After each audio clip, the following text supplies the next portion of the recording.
Latgales radio ēterā Latgales 1940. gadu vēsturei veltīts raidījums ciklā Mūsu vēsture līdzās – spēka avots vai skelets skapī. Labdien, Latgales radio klausītāji! 20. gadsimta 40. gados Latvija piedzīvoja 3 okupācijas. Pirmo padomju okupāciju, nacistisko okupāciju un atkārtoto padomju okupāciju pēc Otrā pasaules kara. Okupāciju pieredze joprojām veido mūsu izpratni par Latvijas vēsturi, un sabiedrībā vēl ar vienu pastāv pretēji viedokļi par vēsturiskiem notikumiem, kas saistīti ar okupāciju laiku. Taču pretējos viedokļus spēja likvidēt vēstures izpēte. Tādēļ šodien Latgales radio studijā raidījuma cikla Mūsu vēsture līdzās – spēka avots vai skelets skapī 2. raidījumā esam aicinājuši profesionālu vēsturnieku, Latvijas Universitātes Vēstures institūta pētnieku Zigmāru Turčīnski. Labdien! Labdien! Un vietējās vēstures izpētes entuziastu, balvēnieti Zigfrīdu Berķi. Esam satikušies, lai ielūkojoties Ziemeļlatgales 40. gadu okupāciju vēsturē, pievērstos pēckara gadiem, kad Ziemeļlatgalē veidojās, attīstījās un tika apspiesta iedzīvotāju pretestība padomju okupācijai. Raidījuma viesi Zigmārs un Zigfrīds ir pazīstami jau 15 gadus. Viņi iepazinās, kad Zigmārs pievērsās Ziemeļlatgales Nacionālo partizānu pētniecībai. Pat labam Zigmārs strādā pie nacionālajai pretestībai Ziemeļlatgalē veltītas monogrāfijas, kur plāno pabeigt šogad. Zigfrīdu Nacionālo partizānu gaitas Ziemeļlatgalē interesējuši jau kopš zēna gadiem, kad viņa radinieki bija tajās iesaistīti. Tādēļ viņš vairāk vai mazāk aktīvi visu mūžu vācis ziņas un dokumentālas liecības par nacionālo partizānu darbību Latgales ziemeļu daļā. Zigmārs pēta dokumentos ietvertās vēstures liecības, taču ar dokumentiem nereti ir par maz, lai rekonstruētu un saprastu mītiem apvītos un nereti pretrunīgi vērtētos partizānu kara notikumus. Tādēļ Zigfrīda devums, gadu desmitos apzinātie acu liecinieki, viņu draugi, radi, paziņas, atmiņu stāsti un liecības, kuras nereti papildina fotogrāfijas un citi saistoši ārpus arhīva eksistējoši dokumenti, ir ārkārtīgi nozīmīgi Zigmāra darbā. Šķiet, viņu sadarbība ir apliecinājums tam, ka profesionālā vēstures pētniecība un vēstures izpēte kā hobijs nav nošķiramas. Abas vieno mērķis atrast patiesību, taču vēstures patiesība nebūtu nav vienkārša un uzreiz pieņemama. Par to, kas izpētīts un saprasts par pretošanos padomju okupācijai Ziemeļlatgalē, runāsim šajā raidījumā. Vispirms vēlos lūgt Zigmāram raksturot okupāciju vēstures pieredzi Ziemeļlatgalē un no tām izrietošo pretestību okupāciju varām. Kad un kāpēc pretestība aizsākās? Laikam jāsāk ar to, ka Ziemeļlatgalē faktiski cīņa pret boļševikiem, pret lielnieku režīmu un padomju okupāciju, tā bija jau zināmā mērā tradīcija, jo 19. un 20. gadā Latgales ziemeļdaļā ap Balviem Viļaku darbojās Latgales partizānu pulks, kurš iekļāvās Latvijas armijas sastāvā atbrīvošanas cīņu laikā. Un šo pulku veidoja vietējie vīri, kuri paši brīvprātīgi bija uzsākuši cīņas pret boļševiku režīmu tajā laikā. Un līdz ar to tā bija jau viņiem tanī reģionā tradīcija, un es esmu vairāk kārt no cilvēkiem tieši dzirdējis, ka mans tēvs bija partizānu pulkā cīnījies, un es arī gāju tāpat partizānu cīņās, tad, kad bija 44. gadā jāizvēlās, vai iet sarkanajā armijā, vai iet mežā cīnīties pret padomju varu. Tādējādi tas jau bija tradīcijas jau tādas. Un kad īsti šī pretestība aizsākās saistībā ar 40. gadiem un okupāciju? Aizsākas viņa faktiski uzreiz, tā kā 44. gadā ienāk padomju okupācija, atgriežās sarkanā armija, uzreiz augustā tiek izsludināta mobilizācija, daļu cilvēkus vīriešus parauj mobilizācijā, bet daļa vai nu aiziet mežā izvairās no viņas, vai arī izbēg pēc mobilizēšanas, kad viņas tiek sūtīti uz armijas vienībām. Un tie cilvēki ieiet mežā un tad sāk domāt, ko tagad darīt, un tad viņi organizējas pirmās grupas, veidojas pirmie līderi, un pamazām veidojas jau tāda spēcīgāka kustība, kur uzņēmās vadīt bijušais Abrenes apriņķa agronomiskā biroja vadītājs Pēteris Suppe. Un tad jau veidojās jau organizācija, un sākās jau pamazām ar vien lielākas cīņas, veidojās jau grupas un organizācijas un nometnes. Kā sauca šo organizāciju? Tā bija viena vai vairākas? Tā bija Latvijas Nacionālo partizānu apvienību, pirmā organizācija, kas tur izveidojās. Viņu nodibināja 1944. gada 1. decembrī Stampaku ciema tuvumā, mežā Stampakos. Un pamazām šī organizācijas darbība aptvēra ne tikai Viļakas balvu, visu Abrenes apriņķu pusi, bet arī tālāk izplatās uz Alūksnes, Viļakas pusi līdz Valkai aizgāja, līdz Cēsīm, Madona, Gulbeni, aptverot visu diezgan lielu Latvijas daļu. Tad sākās Ziemeļlatgalē, bet... Turpinājās tālāk izplatās šī organizācijas darbība arī uz citiem novadiem. Un cik daudz cilvēku iesaistījās partizānu karā tieši Ziemeļlatgalē? Šobrīd, protams, notiek pētniecības process, es precīzi nevaru pateikt, bet jebkurā gadījumā tie ir vairāk kā 500 cilvēki. Tātad, tas ir diezgan liels skaits priekš partizānu kustības. Tad no tava stāstītā izriet, ka pretošanās kustībā, šajā Nacionālā partizānu pretošanās karā, Ziemeļlatgalē, tas aizsākās kā spontāna pretreakcija komunistiskās okupācijas varas beztiesiskumam un vardarbībai pret vietējiem iedzīvotājiem. Un tajā iesaistījās galvenokārt vietējie iedzīvotāji. Vairākums no viņiem viens otru pazina, bieži vien bija radinieki. Berķa kungs, vēlos tagad jautāt jums. Jūs esat dzimis 1931. gadā. Laikā, kad risinājās Nacionālā partizānu kara notikumi, jums bija 15 gadi. Jūsu radinieks, tantes vīrs, Andrejs Krauklis, bija partizāns Pētera Ločmeļa grupā. Jūsu tēvs bija partizānu atbalstītājs, un arī jūs pats tēva līdzi aicināts esat palīdzējis nogādāt partizāniem munīciju. Tātad jūs jau no zēna gadiem zinājāt daudz par to, par ko padomju okupācijas gados atklāti runāt nedrīkstēja. Sakiet lūdzu, kurš jūsuprāt bija spilgtākais vietējais notikums Ziemeļlatgales Nacionālo partizānu kara vēsturē? Lūdzu pastāstiet, ar ko tas bija īpašs. Viena no lielākām partizānu kaujām ar Čekas karaspēku, kas notika 45. gada 2. martā pie Stampakas partizānu kaujām. Stampaku partizānu nometnēs 22 bunkuros toreiz dzīvoja pāri pa 320 nacionāla partizānu. Viņu bruņojumā bija 12 rokas ložmetēji, 2 vācu atšāvēji MG42. Padomju čekisti šo partizānu iznīcināšanai koncentrēja lielu spēku. Stampaku partizāni uzbruka 2 Čekas karaspēka bataļoni, skaitot kopā ar iznīcinātājiem vairāk kā 480 cīnītāju.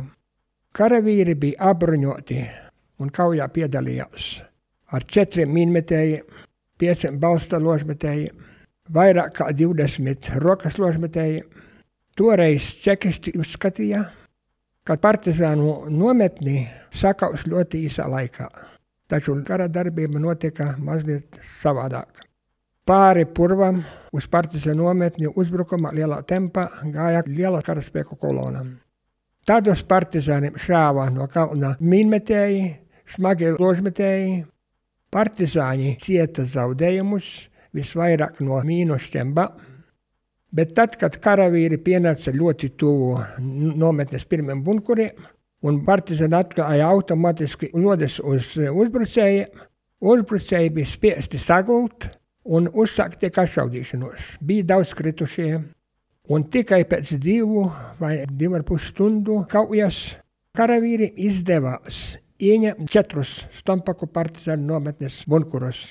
Un tā līdz ar to arī būtībā tā lielā kauja beidzās, jo pēc 11 karavīru bataļonu komandieris jau zvanīja savam pulka komandierim Kuznecovam, kad mums partizāņi piespieduši sagult sniegā, mums pietrūks jau municijas, mums vajadzīgi papildspēki. Bet tādā pašā laikā sāka darboties nacionālie partizāņi. Ārmaņa vadītie partizāņi jau uzbruka karavīriem, kas atrodas uz Viļakas ceļa. Pašā nometnē Jāņa Kozlovska ložmetējnieks ar ložmetēju sašāva pirmo mīnmetējo apkalpi. Dūze ar saviem vīriem gar purvā malu centās iznīcināt nākamo mīnmetēju apkalpi. Karavīri vēl devā vienu rotu palīgā, bet partizāni visus tos atcita, un līdz ar to partizānu nometni tālāk ieņemt nevarēja. Tuvoties vakaram, partizāņi brāļu kapā guldīja kaujā kritušos nacionālos partizānus, to vadīja mācītais Štagars. Blakus otrā pusē partizāni pieveda ar zirgiem 2 ārstāvēs ložmetējus un iznīcinātājus tuvu apsardzes līnijai, atklāja spēcīgu automatisku ieroču uguni un pārāva aizsardzības līniju un aizgāja brīvi kā neuzvarēti. Vēl šodien Stompako partizānu nometnes teritorijā plīvo Latvijas brīvības karogs, sarkanis, balts, sarkanais karogs. Liels paldies jums, Berķa kungs! Un tagad vēlos vaicāt Zigmāram nokomentēt to, ko Berķa kungs stāstīja, būtu pastāstīt, kas par Nacionālo partizānu kauju Stompaku purvā noskaidrojies pētījumu gaitā un šobrīd ir uzskatāms par patiesiem vēstures faktiem. Es domāju, ka Berķa kungs jau apmēram Stompaku kauju tā īsumā izstāstīja, bet es gribētu drīzāk pastāstīt par to, ka faktiski 45. gada martā tā jau bija tikai viena no kaujām. Visu faktiski marta laiku Viļakas apkārtnē notika lielākas un mazākas kaujas ar partizāniem, jo tur bija pat vairākas nometnes izveidojušās, kas bija saistītas ar Stompaku nometni, kas atradās diezgan tuvu. Piemēram, 45. gada 11. martā Viļakas pagasta Melnajā Rūcī tika iznīcināti 7 partizāni, kuri pārvietojās no Ulasu ciema uz Aušu silu, pievienoties tur Aušu silā izveidotai partizānu nometnei. Savukārt 14. martā Garstērdeles ciema apkārtnē mežā Čekas karaspēks uzbruka tādu 3 brāļu Svārpstonu grupai, kur bija vēl vairāk, apmēram 20 cilvēki tajā brīdī viņi bija grupā. Un partizāni mīnējot atkāpšanās ceļu atkāpās, un šai kaujā krita 6 partizāni un 6 Čekas karaspēka karavīri, ieskaitot Čekas karaspēka bataljonu komandieri. Savukārt 28. martā Čekas karaspēks uzbruka partizānu nometnei Aušu silā. Un tur atkal cīņa izvērtās visu dienu, jo partizāni teorētiski bija diezgan daudz, viņi bija gandrīz pie 30 cilvēku, un viņiem likās, ka viņi varētu atkārtot to pašu situāciju, kas bija Stompakos, ka noturēties visu dienu atklātā kaujā un tad vakarā tikai atkāpties no nometnes, bet tas diemžēl neizdevās, un partizāni cieta smagus zaudējumus, 18 tika nogalināti. Čekas karaspēks arī zaudēja diezgan liels zaudējums, vismaz pēc dokumentiem izskatās 5 nogalinātie, 5 ievainotie, un vēl viens bataljonu komandieris nogalināts to skaitā. Tā ka var teikt, šīs kaujas martā Viļakas apkārtnē bija diezgan sīvas un ilgstošas visu mēnešu garumā. Bet Stompaku kauja visnotaļ bija lielākā un ievērojamākā tieši ar tās rezultātu. Jā, tā, protams, bija centrālā, jo tur bija 350 cilvēki atradās partizānu nometnē, un tur atradās arī partizānu vadība, un tā bija, protams, lielākā no tām visām kaujām. Vēl var pieminēt arī jauniešu pretošanās padomju okupācija, kas arī Viļakas Abrenes apriņķī bija ļoti spēcīga, jo šeit kopā ar šīm organizācijām Latvijas Nacionālā partizānu organizāciju darbojās arī Latviju Nacionālā jaunatnes apvienība, kurā apvienojās skolnieki. Pārsvarā tie bija Viļakas vidusskolas skolnieki, Balvu puses skolnieki. Viņi bija saistīti ar partizāniem, viņu izveidoja Margarita Bratuškina, un viņi bija cieši saistīti ar Pēteri Supi, kurš izstrādāja viņiem statūtu šai organizācijai. Un organizācija tālāk izplēta savu darbību jau uz Rīgu, jo Margarita Bratuška devās studēt uz Rīgu, un tur viņi iepazinās savukārt ar Valkas puses meitenēm, un tās aizbraucot uz savu Valku izveidoja arī tur Latvijas Nacionālās jaunatnes apvienības nodaļu. Tādējādi jauniešu pretošanās arī no Viļakas puses izplētās tālāk uz Rīgu, uz Valku. Savukārt Nautrēnu vidusskolā izveidojās Latgales vanagu organizācija, kur atkal bija ļoti cieši saistīta ar Latvijas Nacionālo partizānu Ziemeļlatgales neatkarības vienību. Faktiski viņi darbojās kā viņu pakļautībā un viņu vadībā. Un viņi skaitījās arī kā šīs organizācijas rezerve, un tas ir tas interesantais, ka tad, kad 49. gadā ir situācija, kad neatkarības vienība ir daļēji sakauta, praktiski palikuši tikai vairs daži cilvēki mežā. Tiek arestēti arī liela daļa no Latgales vanagiem, bet 6 cilvēki no viņiem iebēga mežā un pievienojas partizāniem, un faktiski līdz ar to šie jaunieši papildina partizānu rindas un turpina cīņu jau kā partizānu mežos. Protams, viņu likteņi ir diezgan skarbi, lielāka daļa no viņiem iet bojā, bet tā cīņa bija tāda, un tā bija tiešām arī saistīta ne tikai partizānu, bet arī skolu jaunatnes cīņa pret padomju okupāciju.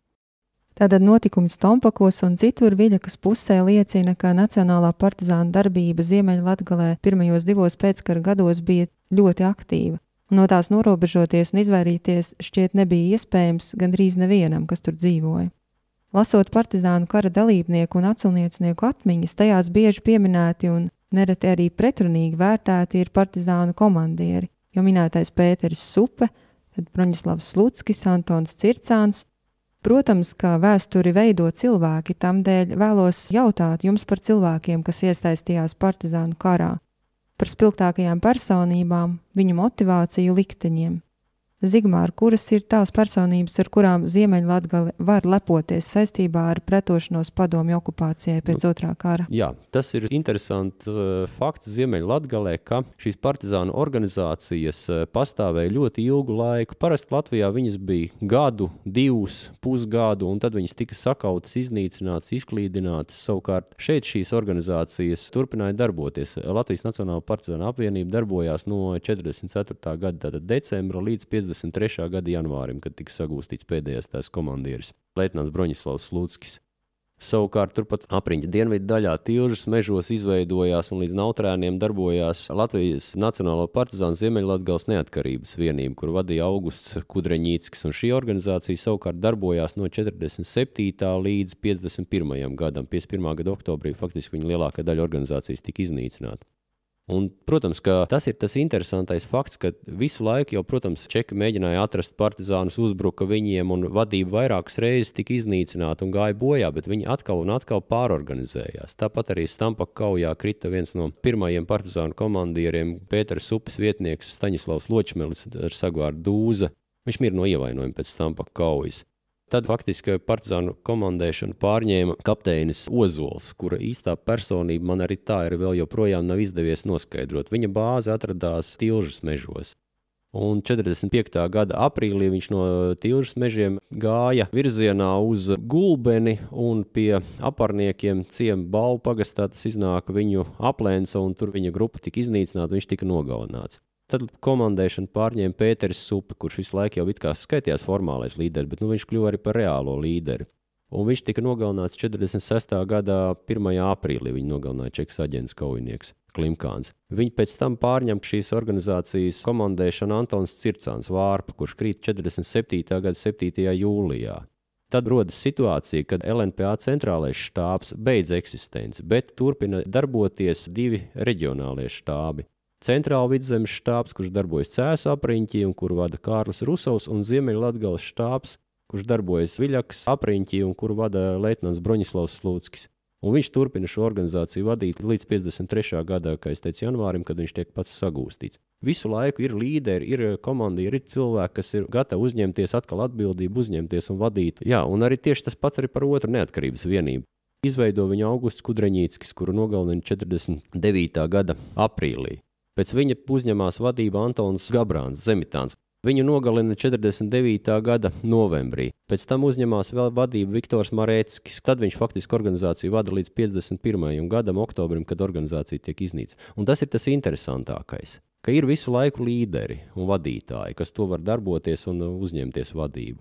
Tāpat arī šajā laikā gribētos pieminēt Latvijas Nacionālo partizānu apvienības štāba propagandas daļas vadītājus Vili Tomu un Oļģertu Melderi, jo viņi partizānu cīņu laikā izdeva avīzi Māras zeme.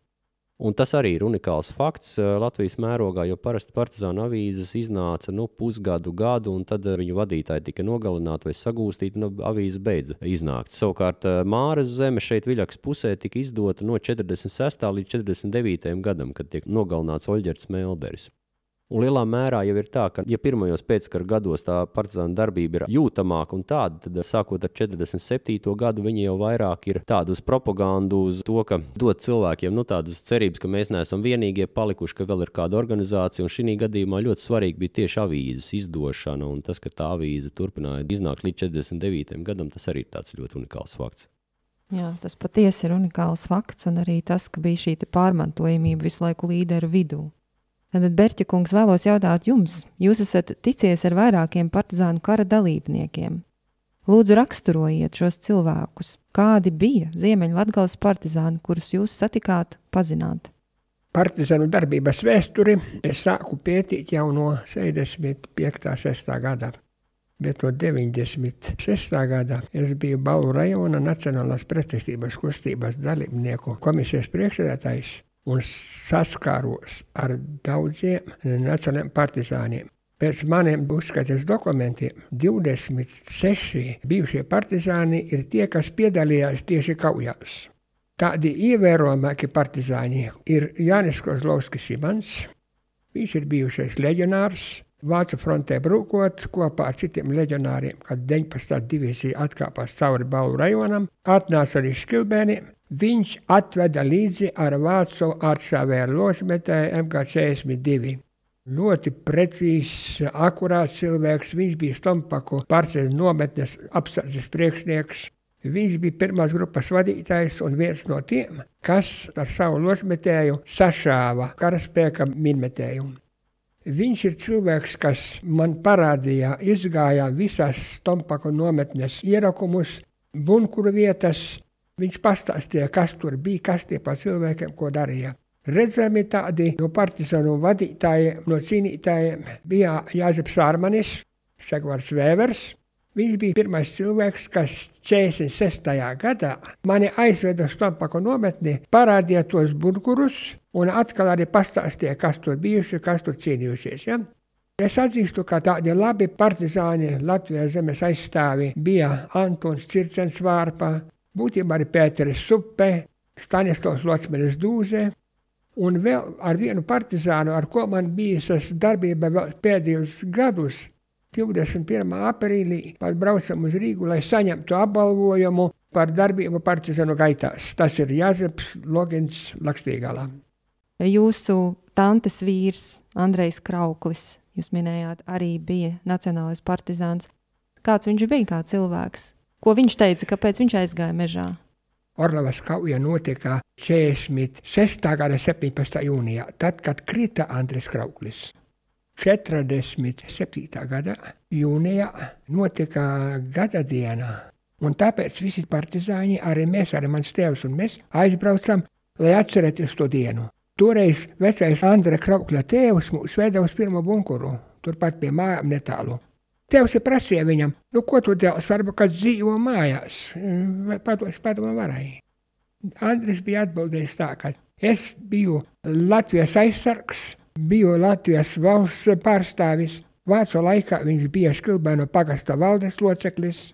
Tātad viņa tīra atbildē, ko mūs atstāstīja. Labāk es kritīšu asā cīņā dzimtenē, nekā cietīšu badu un pazemojumus Krievijas soda nometnēs. Ir atrasta tā vieta, kur viņi Tilžā bija nomesti, un viņš ir pārvests uz Škilbēnu kapiem. Tā kā viņš bija īstenis Latvijas patriots un ļoti nacionāli Jo būtībā visa tā cilvēks. ģimene, visa mūsu ģimene bija stipri nacionāli noskaņotī. Jūs esat daudz darījis, lai glabātu šo cilvēku piemiņu, un esat pašaizliedzīgi apzinājis Nacionālo partizānu kauju bunkuru vietas, rūpējies par to sakopšanu, bijis iniciators piemiņas zīmju izveidošanai. Lūdzu, pastāstiet par to, cik tad daudz šādu piemiņas vietu Ziemeļlatgalē jau ir izveidotas, pateicoties jūsu darbībai. Kur tās atrodas? Ar manu darbību, būtībā arī Viļakas novadā, Balvu novadā, ir uzstādītas 12 piemiņas zīmes. Un pamatā es liku tuvāk pie skolā, tuvāk pie tām iestādēm, kad pasākums kāds lielāks pienāk, iznāk skolnieki, ir kur nolikt ziediņus pie viņiem, ir kas kur atcerēties. Tātad 12 piemiņas zīmes. Beidzamo mēs uzstādījām Viļakas partizāņiem, Stompaku partizāņiem. Tur ir ierakstīti visi kritušu uzvārdi. Viņš tika uzlikts 2012. gadā. Un kad bija pirmā piemiņas vieta tika izveidota? Pirmā piemiņas vietu mēs uzlikam 98. gadā. Tas bija pie Balvu Rudainānu kapiem. Bet tur ir ne tikai partizāņi, tur ir 5 čekas nošauti latviešu karavīri, tur ir iekšā viens leģionārs, tur ir iekšā arī partizāni iekšā Roskošs, jo mēs tad, kad Tilžā atradām to vietu, kur viņš abēdīts bija, mēs viņu pārvedām un nolikam tā abēdījuma vieta skaitās Latvijas brīvības cīnītāja abēdījuma vieta. Tā mēs tautām viņu sakam, un katru gadu, kad ir svētki, mēs ejam balvrieši iet ar skolnieki, tur, lai noliktu ziedus. Tad 12 piemiņas vietas, tas ir ievērojams skaitlis, kas apliecina Ziemeļlatgales īpašo vietu un lomu Latvijas neatkarības cīņu vēsturē. Un rūpēties par to sakopšanu ir mūsu cieņas apliecinājums visiem tiem, kam bija nozīmīga un dārga Latvijas valstiskuma ideja. Es vēlētos vēl papildināt Berķa kunga stāstīto par piemiņas vietām. Jo situācija jau ir tāda, ka lielākās daļas kritušo partizānu piemiņas, viņu kapa vietas nav zināmas, jo viņus noraka kaut kur slepus, tur, kur neviens viņus neredzēja, nezināja, to noraka čekisti vai vietējais stribīķeļi pēc viņu pavēles. Jo kas bija viens no tādiem padomju varas paņēmieniem, kā iebaidīt iedzīvotājus? Kritušos partizānus vispirms izveda no mežiem, nolika publiskās vietās apskatēji, pie pagastu mājām, pilsētu centros, Viļakas centrā, tirgus laukumā lika. Tāpat arī tas ir darīts visā Latvijā. Un pēc tam viņus tad tos līķus aizvāc un kaut kur paslēp. Un tāpēc tikai ļoti, ļoti nelielai daļai, dažiem procentiem cilvēki ir zināms, kur viņi ir apglabāti, ja kādreiz ir bijuši kādi liecinieki, kas ir atraduši. Pārējie visi ir nezināmi. Ir viens tāds fakts, kas arī, piemēram, Viļakas pilsētā pie katoļu baznīcas turpat ir uzstādīts piemiņas vieta partizāniem, bet turpat blakus ir vācu armijas mašīna maskēšanās bedres iebraukšanai vietā. Un viņas ir daļēji aizbērts, un šajās bedrēs vēl joprojām ir nezināms skaits partizāni, kas turpat tika vienkārši izmesti un mazliet ar zemi apbērti, un tā arī viņi vēl joprojām līdz pat mūsu dienām turpat ceļa malā, turpat ir faktiski kapi. Un faktiski nav noskaidrots, kuri tie ir, kas ir tur? Nav skaidrots, kuri, ne arī cik daudz viņi tur varētu būt. Tas, diemžēl, ir neskaidrs jautājums. Noslēdzot šīs dienas raidījumu, es vēl vēlos pajautāt Zigmāram, vai ir kādi notikumi Ziemeļlatgales partizānu kara vēsturē, kas joprojām ir neizpētīti? Kas tie būtu, kas vēl būtu jāpēta? Teiksim tā. Situācija šobrīd laikam ir tāda, ka varbūt cilvēkiem nav zināms plašākai sabiedrībai, bet tā kā es jau esmu pētījis šīs lietas 11 gadus, tad man tā īsti vairs nav tādu nezināmo lietu. Tas, kas man ir jādara, man ir beidzot jālaiž klajā, jāpublicē šie darbi un jārunā par to, ko es zinu. Tas īstenībā būtu mans tāds galvenais uzdevums.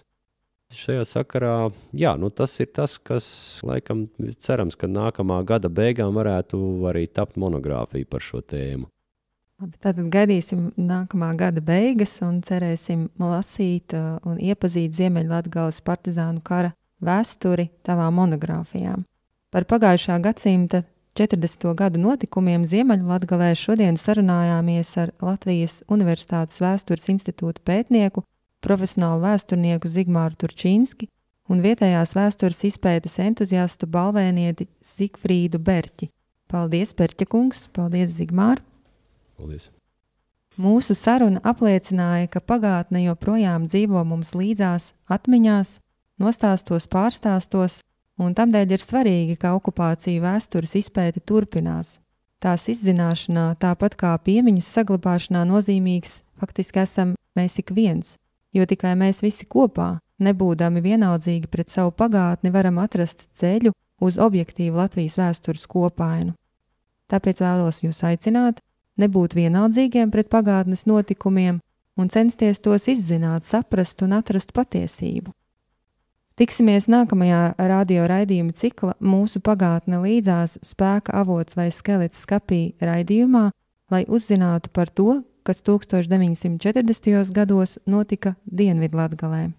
Šis raidījums tapis Latvijas okupācijas muzejam sadarbojoties ar Latgales radio Rēzeknē un pateicoties Latvijas Republikas kultūras ministrijas finansiālam atbalstam. Raidījumu veidoja un vadīja neatkarīga vēstures interpretācijas speciāliste Elīna Kalniņa. Paldies, ka klausījāties! Latgales radio ēterā Latgales 1940. gadu vēsturei veltīts raidījums ciklā Mūsu vēsture līdzās spēka avots vai skelets skapī. Aicinām raidījumus klausīties janvāra ceturtdienās 11. ar atkārtojumu 16. un sestdienās 11.